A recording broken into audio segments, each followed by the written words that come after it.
that, I watched some of the Bright Club videos, and there was one guy on it, who happens to be stood behind the bar, who says that when he does his PhD, he'll be Dr. Mystery.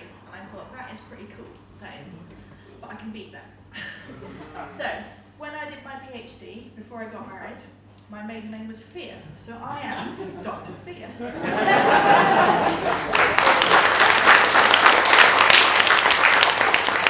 But what's more, there are loads of us. We've got like a whole clan going. So my mother, she's a family planning doctor, she's Dr. Fear. Both of my brothers, they're Dr. Fear as well. They're both physicists, but we try not to talk about that. One of them does low temperature physics and the other one does space science. But as far as I'm concerned, it's just not rocket science. And so because of that, there are two main problems that you've got with being Dr. Fear, as far as I can tell. The first one is when you introduce yourself, there's an overwhelming urge to an evil villain laugh afterwards. Hello, I'm Dr. Fear. The second is that when you're paying per letter on your business card, that's a lot of extra expense that you just don't need. Now, because of that then, I go by my married name, which is Hill. And I'm a registered nutritionist, and I'm interested in chilies as a pain reliever. Okay? Now, I'm sure all of you at some point will have got chilies on your finger and then rubbed your eye and thought, my eye feels so much less painful than it did before. Or you've eaten a particularly spicy burrito and thought, wow, my lips and mouth are so pain-free right now.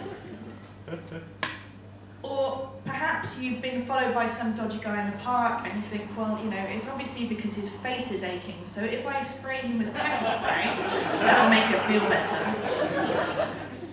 Now, chilies are hot because they contain a compound called capsaicin.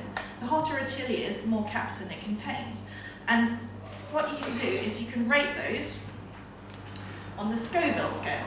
Now, I did say Scoville, not Schofield, by the way, because they're commonly confused. Okay, so you can see down here, sorry for you guys up at the top, you're going to need your opera glasses to be able to see this, so sorry about that. But you can see down here we've got the bell pepper, which has no capsaicin, going all the way up to the ghost pepper up at the top, which got over 1 million in it. Now, I don't know if you know how the Scoville scale got derived, but basically what happens is they dissolve the capsaicins in sugar water, and then they get a series of tasters to test it and see if they can taste it, okay? Which is kind of subjective, but they keep dissolving it until you can no longer taste that hot feeling. So because of the problems that you've got here, and case in point, my mother, Dr. Fear, is allergic to chilies. So for her, jalapeno, which is kind of down here, will be worse than pure capsaicin. So they're kind of subjective. And because of that, I have developed the Schofield scale.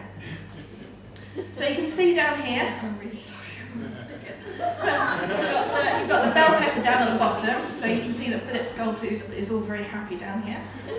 And then slightly hotter than that, you've got the Scotch bonnet up at the top, which is kind of red and, you know, steam coming out of the ears kind of stuff.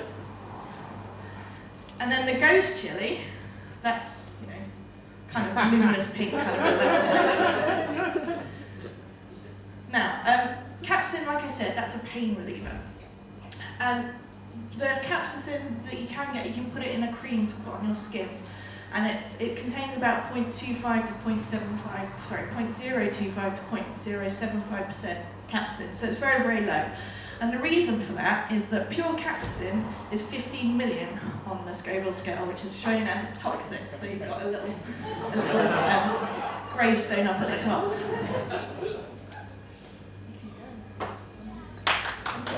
Yeah, thank you for my assistance.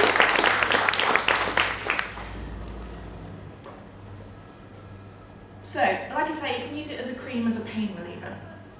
And now, if you don't believe that you can use capsaicin as a pain reliever, I've got one more story for you then. So, back in 2008, and I realise that this is kind of a topical thing at the moment, there were 4 competitors disqualified from the Olympics for doping.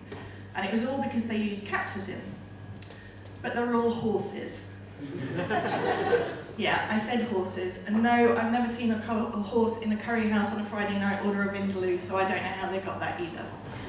But they're all disqualified because in horses it counts as doping because it takes the pain away and it means that if you feel less pain you can actually run faster.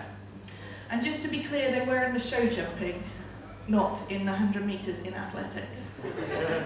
But on the plus side, it did mean that Tesco's got a very good deal on pre-season meat that year.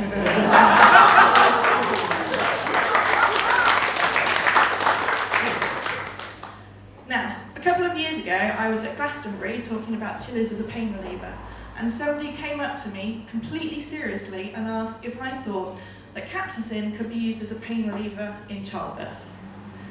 Now, as a pregnant woman, I can promise you that if anyone comes anywhere near me with anything vaguely related to a chili whilst I'm in labour, I'm not going to be responsible for the consequences. Thank you very much.